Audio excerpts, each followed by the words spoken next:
Eh bien, très chers amis, auditeurs, auditrices du Selfie Torah, une Gemara qui m'a surpris et qui m'a surtout donné beaucoup à réfléchir. La Gemara nous dit « Sama de kula shtika ». La meilleure ségoula qu'il puisse exister au monde, c'est le silence. On a tous un petit peu nos ségoulottes journalières, lire le Shir HaShirim, faire un Perek de Teilim journalier, Perek Shira, la ségoula de la Parnassa. Or la Gemara nous dit parmi toutes les ségoulottes que vous allez pouvoir faire, la meilleure, c'est le silence.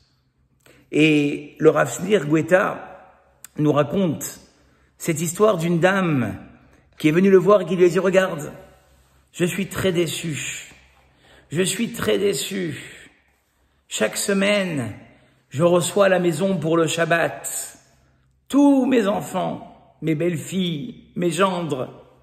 Et durant toute la semaine, je suis dans la cuisine, dès le mercredi, à cuisiner, à préparer, à faire des salades, des plats, des gâteaux. Arrive le vendredi soir, c'est moi qui mets tout sur la table. Tout le monde se sert, tout le monde en reprend. Et puis vient la fin du repas. Et à cet instant-là, chacun trouve une raison de vite se lever pour partir parce qu'il se sent mal, parce qu'il est fatigué, parce qu'il a besoin de prendre de l'air. Et nous nous retrouvons, moi et mon mari, assis devant cette table qui n'est pas débarrassée. Pas un seul de mes enfants me donne satisfaction de me dire « Je vais t'aider, maman. Je vais t'aider. Je veux vous aider, madame. Ne vous inquiétez pas à débarrasser. Vous avez assez de travailler. » Personne. Et mon mari, chaque semaine, me dit « Ne t'inquiète pas, ma femme. Moi, je suis là. Je vais t'aider. C'est pas grave si eux, ils ont pas débarrassé.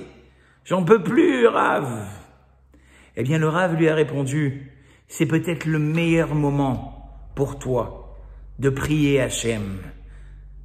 Le fait que tu n'as pas répondu, le fait que tu t'es tu, que tu n'as pas relevé leur incivilité, leur manque d'éducation, leur manque de respect, ce silence, il est le meilleur. » Eh bien, c'est ce que dit la Gemara, très chers amis. Quand au moment d'un affront, je sais garder le silence, c'est le meilleur, la meilleure ségoula qu'il puisse y avoir. Sama de kula shtika. Quand quelqu'un vous parle mal, vous êtes sur le point, sur le starting block de lui répondre, et puis vous vous retenez. C'est à ce moment-là qu'il faut faire une fila.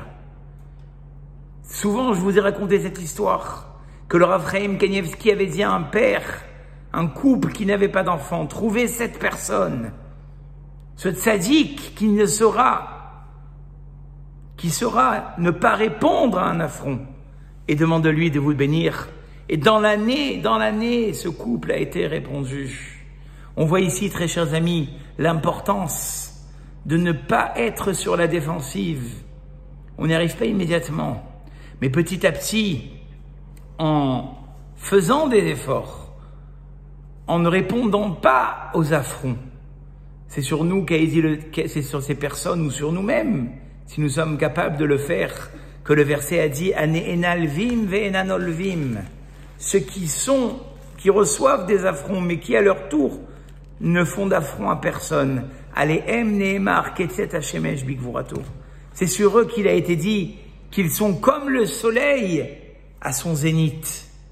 Face à Kadosh Baruch Hu, que nous trouvions la force de ne jamais répondre et de profiter de ces moments de force, parce qu'on est des forts. Et Zéou Gibor Akovesh et Titzro, qui est fort, celui qui se me retient, pour avoir les meilleures des délivrances. Je vous le souhaite et je vous dis à très bientôt pour un nouveau selfie.